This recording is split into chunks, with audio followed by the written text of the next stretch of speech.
Hello and welcome to Farm Connections. I'm your host, Dan Hoffman. Today on Farm Connections, we meet inventor Dennis Whalen and talk to him about his invention and the determination it takes to see a concept through from initial draft through the patent process and on to the finished project. Kent TC brings us the income forecast for 2017, and I talked to drone pilot Willy Mekeel about the opportunities for alternative careers in agriculture. All here today on Farm Connections.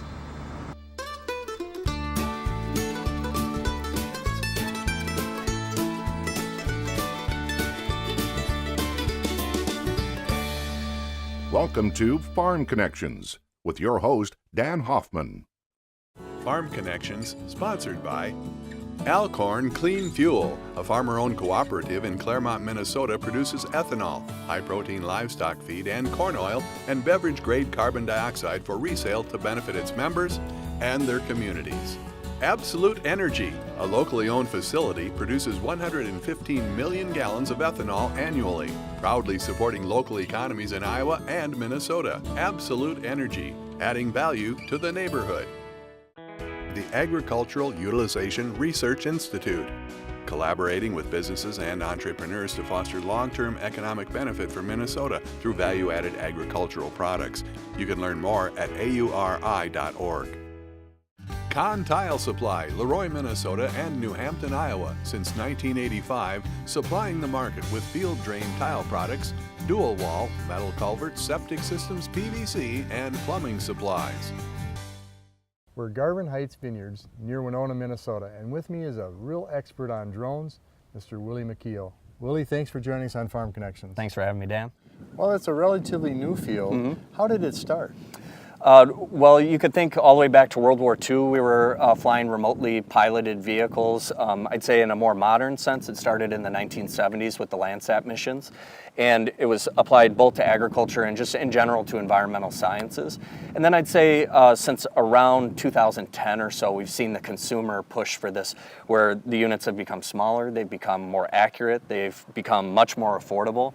And maybe most important of all, when we're talking about kids operating these, they're so dang easy to use. Anybody can pull these out of the box and get to work right away with one of them. Willy, I actually was in a meeting where you presented to a group of farmers the use of drone technology and some of the photos and the things you did with it. It seems to be growing. What do you tell a farmer that he can use this technology for? The biggest question right now, I think, is return on investment. When you're investing into a technology that's got a hardware and software investment, that's one thing. But then additionally, you have to take the time to actually learn how to apply it.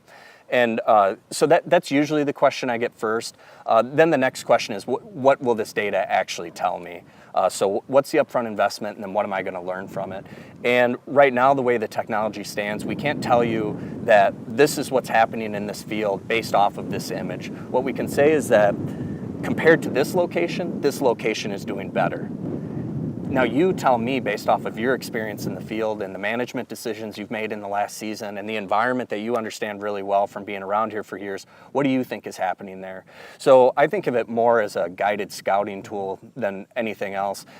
If you're gonna have 1,000 acres that you have to look at, you can't walk every row of that, right? So let's prioritize the 5, 6, 7 areas within a field that we wanna go look at, figure out not only what's going wrong, but also what's going right. Well, and that's exactly what you did with that group. It was a group of farm business management instructors through the Riverline Community College. And I remember you bringing up images and talking about things about drainage differences between the fields, soil types, yield. Any elaboration on that? Yeah, we've had some pretty good success with yield estimation in the later season scans. It's really great for identifying pest stress, water stress. We can do tile line identification earlier in the season with both near-infrared and with thermal cameras, which I work with color, near-infrared, and thermal, all 3 of those different areas. Weed stress, we get pretty good estimations of that. Even now they've got algorithms that'll give you plant counts at the beginning of the season, and you can look at where is it worth replanting and where is it worth just turning it over to insurance. And it could also maybe influence the way you're gonna operate your machinery in the next year. The science of food science and agriculture. Right, yeah, it's where the rubber meets the road for sure. So how did this the work you do tie into the planter and the combine and the other field operations? It's variable depending upon the grower, the cooperative, or the crop consultant that we're working with. Some people see it as a sales tool, kind of a proof of concept. You're not sure about fungicide? Well, let's apply the fungicide and let's do a scan after 12 hours, after 24 hours, after 5 days, and then let's see how we can see the spectral signature of these crops adjusting to that. So that's one big thing that I'm seeing a lot of interest generated in. Another is variable rate application, and they want to know how the imagery can help you throughout the season, making more informed decisions as you're creating your maps to go in for spraying. I'd say the success we've had on that is variable, no pun intended. I mean, sometimes it's spot on for what's actually needed in the field, and sometimes you'll go out there and you'll take some tissue samples and some soil samples, and it just simply does not add up. And we're still early enough in the game that we don't always have a good explanation for why. I'm sitting here telling them all the exciting things that we're doing, but at the same time, I have to bookend it by saying, and there's so much more that we won't have time to explore in my lifetime, and it's going to be up to you guys and our kids and grandkids to take this to the next step, and I'm really confident that they're going to be capable of doing that. Your final advice as we close up the interview on what kinds of things can they do and where should they look for training to do it? Boy, I think there's so many different opportunities. I think the community colleges serve a really special niche of students that want, again, a good mixture of the classroom time that is bolstered by hands-on experience, which I know is becoming more common in a lot more places, but I think you can't go wrong pursuing anything that involves fundamental science, technology, engineering, and mathematics, what we call STEM, and then especially the technology component, because once you build that foundation of learning, you can add on those little skills along throughout your career that'll make you a really unique and well-rounded candidate for whatever specialty operation you want to get into. And nowadays in agriculture, we can't have one-trick ponies. We have to have people that can do data collection, data analysis. They have to do hardware troubleshooting. They have to do bookkeeping. All the things that make these operations run, that's what we have to train our students to do. Great advice. Thank you, Willie. Yeah, thank you. Stay tuned for more on Farm Connections.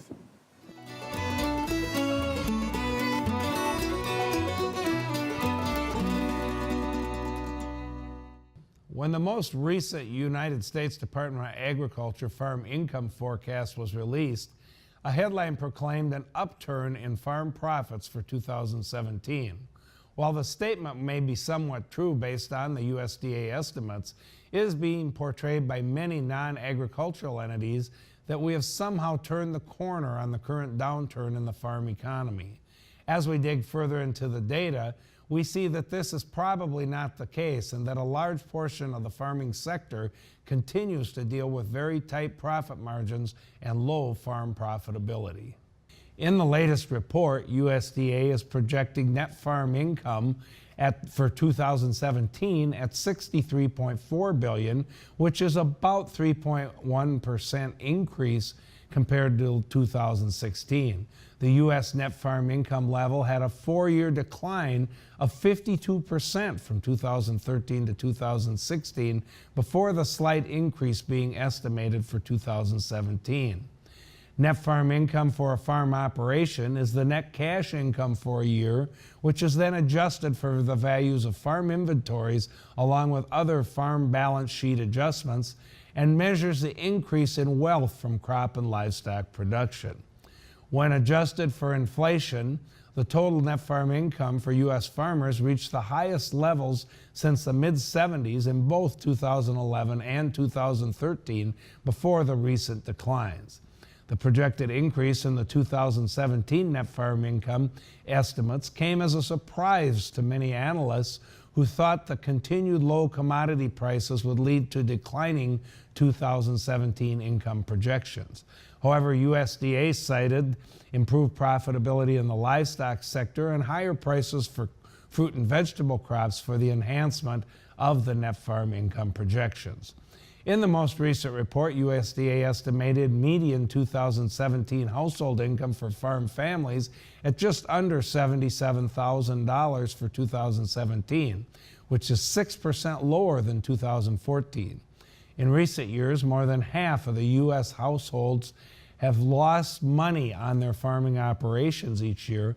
However, this loss of family living income has been compensated for by an estimated average of nearly $68,000 in off-farm household income by farm families. Many farm families have also been challenged by rapidly rising health insurance and health care costs. The USDA Farm Income Forecast gives an overall picture of trends in U.S. net farm income based on likely crop and livestock receipts and estimated expenses for a given year. Obviously, there will be a wide variation in farm income levels across the U.S. in 2017, depending on crop conditions and market prices, livestock profitability, and local economic conditions. Some farm operators may be able to show a small profit for 2017, while other producers in the same area may show a large financial loss for the year. That's all for today. We'll see you next time.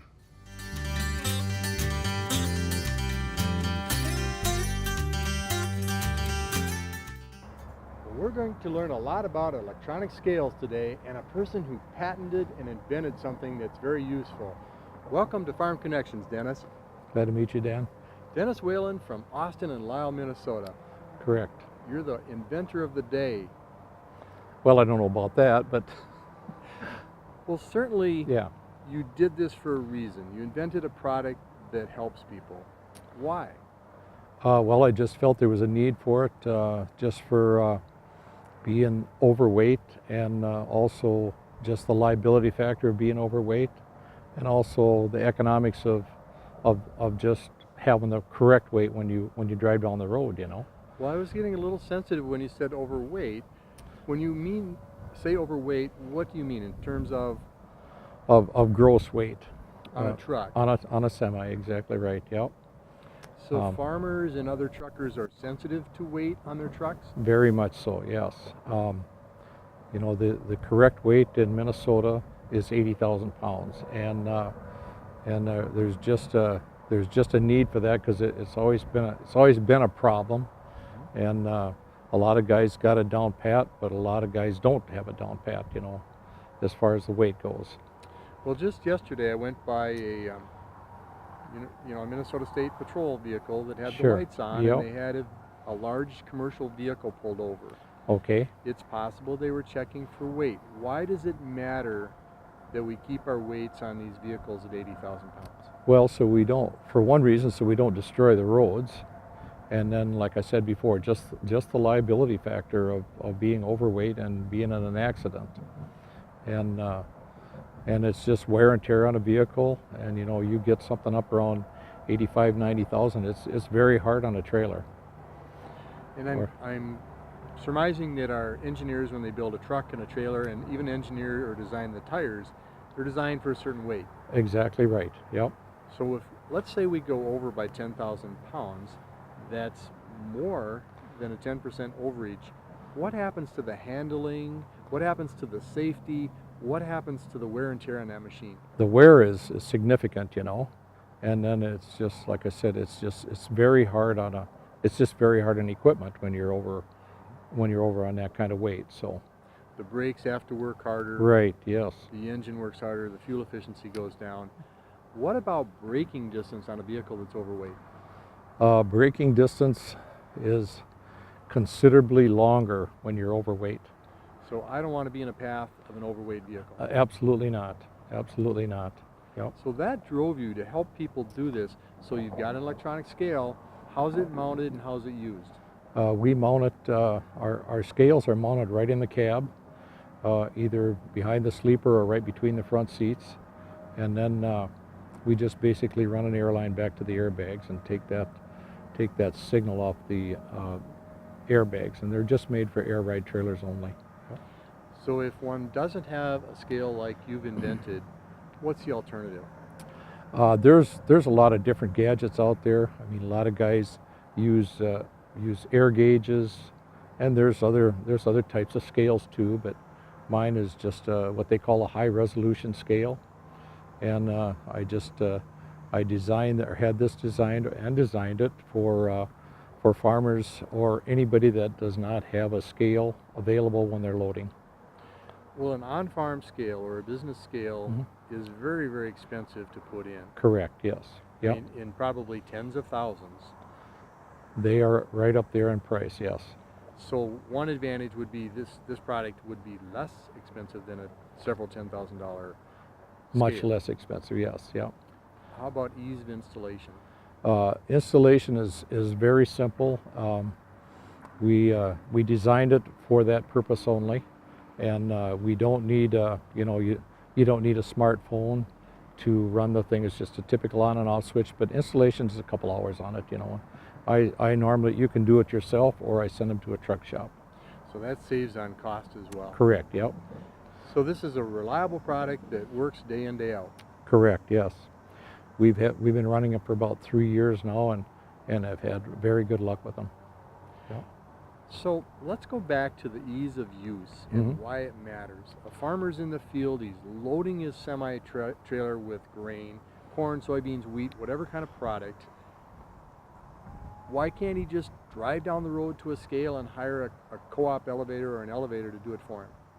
Well, it's just ease of loading. You know, you've got the scale right there, and you just you want to make sure that things are right when you come out of the field. They're not always going to be right, but they're going to be very close. Very close. Yep. Well, I can imagine a farmer might be really time sensitive and money sensitive when he's Sure. trying to take his crop out. So trial and error of going, say, to the elevator that's 10 miles away and hiring them to weigh the truck might not be a good choice. Not a good thing, yeah. The economic part of it, you know. So a grain cart or a combine's loading into this truck, and you can have instant read? You have instant read, yes. If you are in level ground, it's just like anything else. They got to be level, and a lot of combines have a scale right in them, but a lot of them don't. And the same with grain carts. A lot of them do. A lot of them don't have scales. So we're talking about grain. What other products could be used in a truck? well, typically right now we're hauling. We've got them on livestock trailers, liquid transports for the ethanol industry, and then grain. So we're saving the time and the money of driving to the elevator, but let's take that overweight truck again, assuming that we guessed and we missed by a few thousand pounds. What's the problem as they're traveling down the road to the market or back to the farm site for the dryer or for storage? I guess you could probably be a couple of thousand pounds over, and it probably is not going to bother you too much. I mean, the DOT, they're pretty lenient, you know, in the fall of the year especially. I mean, you can run these trucks up to 90,000 pounds in the fall of the year in Iowa. But Minnesota, they try to stick around that 80,000, 81,000. I think you'd be okay. It's when you get into that 85 and 95,000 you're going to have problems. So is the ticket expensive? They can be. Yes, they can be. Of course, the lower the weight, the less expensive it's going to be. It's so much a pound that they charge you. But when you get up into the 90, 95,000, they're very expensive. Well, I don't want you to give away trade secrets, but No. something motivated you to do this. It was the economics, the safety, and the risk management. What was the process like to develop this product? We want people in the audience to understand and appreciate inventors like yourself. Yeah. The process was that I have a company in St. Paul that I work with, this Power Mation company, and they're the ones that helped me design this scale.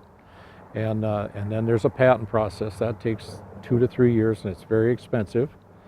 And it's just a long process, you know. It's taken me about 5 years to do this now, and we finally got the thing down so that it's zeroed right in very close, within 1%. 5 years is a long time. Yes, it is. Yep. And you've probably invested money during that time. Yes, I have. Yes. And probably not received much back until you got... Nothing. Yeah, very little back, mostly going out.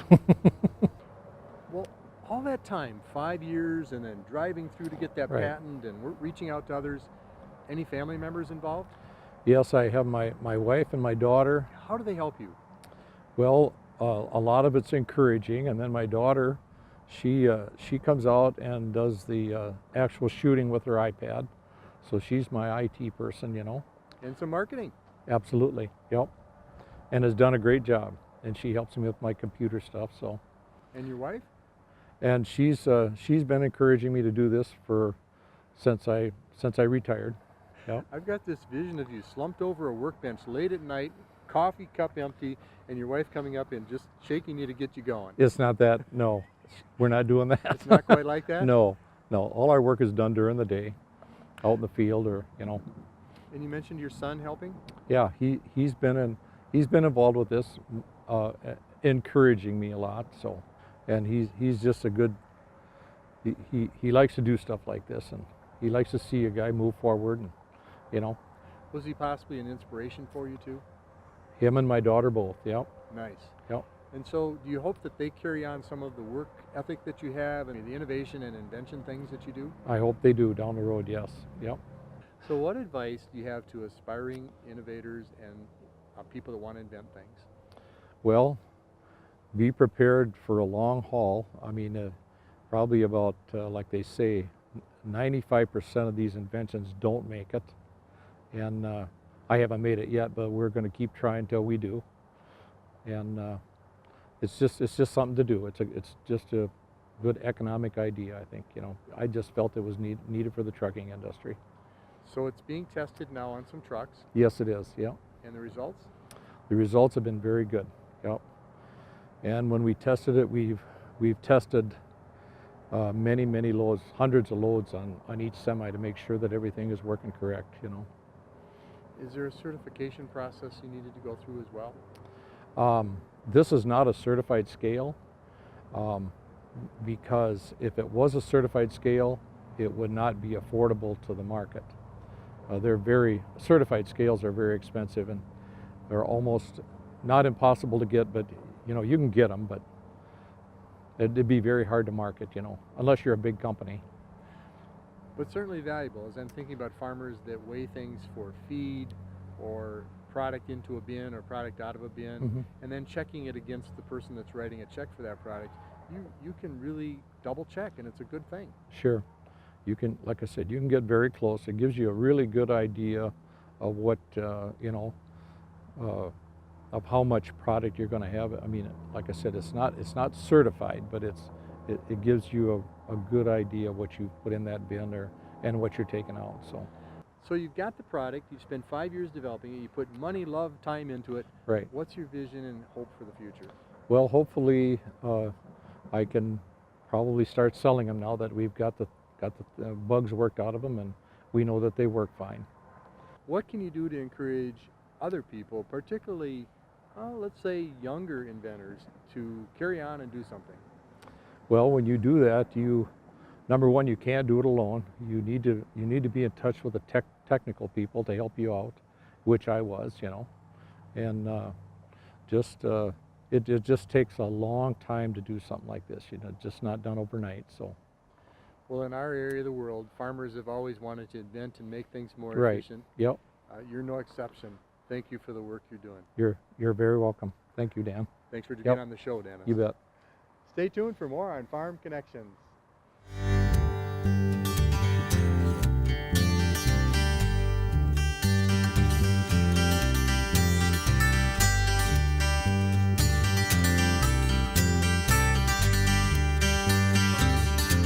An innovation grant program created by the Minnesota Corn Growers Association is in its third year, and so far it's been a smashing success.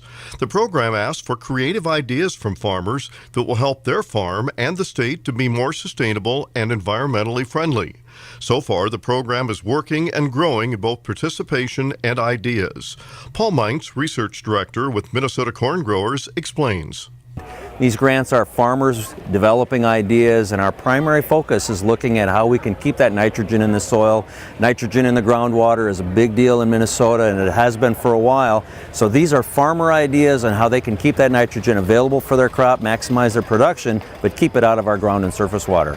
Meintz was showing one of the creative ideas that came from farmers in the Innovation Grant Program at FarmFest. He's excited with what Minnesota Corn is seeing. And it's looking at fertigation, so drip irrigation. They plow irrigation tape, leaking pipe basically under the soil about 16 inches deep, and then they can run the water and the nitrogen only as the crop needs it. So they're basing this on live tissue tests weekly and active soil tests, and only putting in the amount of fertilizer and water that that crop needs. Right now looking at somewhere between 1/10 and 3/10 of water per day. That's what the crop is using, so we're losing nothing into the surface or groundwater. A number of projects funded by the program have already been implemented by farmers across the state, and more are on the way. Over the years, many of the best inventions and innovations in agriculture have come from farmers. Now the innovation program through the Minnesota Corn Growers is finding even more new ideas and rewarding those who come up with them. This is Lynn Kettleson reporting.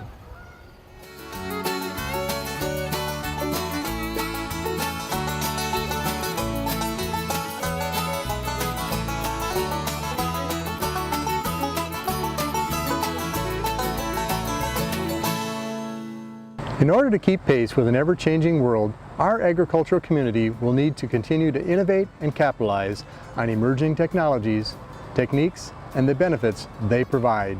I'm Dan Hoffman. Thank you for watching Farm Connections.